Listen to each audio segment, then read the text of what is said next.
Ya molweni babukeli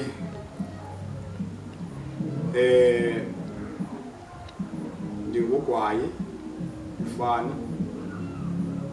uToli Sidukudla amandla njengoko ke namhlanje ndithi manivele khona ndizisa ke ukuba njengoko ke ndingumkhokheli webandla ndikhokhela ibandla ke egameni loThixo wethu. Namhlanje ndiliphathela ukuthi ndinenkosikazi andindedwanga ukutsho ke kubalulekile xa usebantwini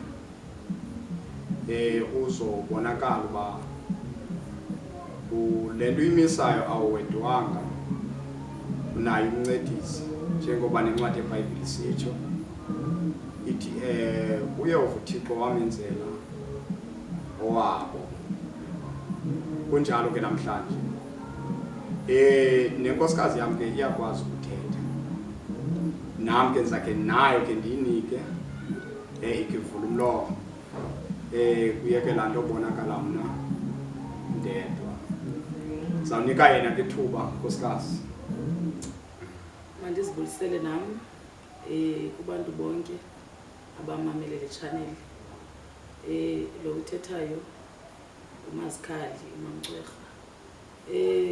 Mandibulele nami ithuba ndifumanayo kutata. Njengamaxa ke engumuntu onale nkqubo avule le channel ku YouTube. Utata ndithanda ubona ukuthi unesisiphiwo unezi ngoma zakhe azidlalayo phaya. Kwafika ukuthi apha kum abantu masibaphathele nenkqubo yalapha ebandleni tata. Ukwenzela ukuthi njengamaxa usapheka ingoma bangaxhomekeki kubeni uba uthuze babone le channel babone ingoma kuzo. Inkqubo zonke zebandla esizenzayo sibaphathele zona ukwenzela ukuthi kwindawo abakuzo nabo bafumane ukuphila, babone ukuthi siyavuselela ngokwemculo wokholo apha ebandleni. Bangcwele ndinganabanga kakhulu kodwa eyonto ndifuna iveza nam tata ngamile mina namhlanje kubantu bonke kwindawo abaphulaphule bekuzo bayazi ukuthi apha kweli bandla le-African Apostolic Acts of Assyria Church in Zion sineenkqubo ezininzi tata ezahlukahlukene esizenzayo. Ulutsha lineenkqubo ezizenza ebandleni abancinci nabadala. Eyona nto ndifuna uyiveza nam tata endifuna ukuthetha kubantu kwindawo abakuzo, kubalulekile ukuthi abantwana babathumelele ebandleni beze ezinkonzweni ukwenzela ukuthi bazobona. Eyonto ndiyithandayo ukuthi sizawumane sibaphathele neenkqubo ezebandla babone ukuthi apha enkonzweni abantu abatsha bayaphila.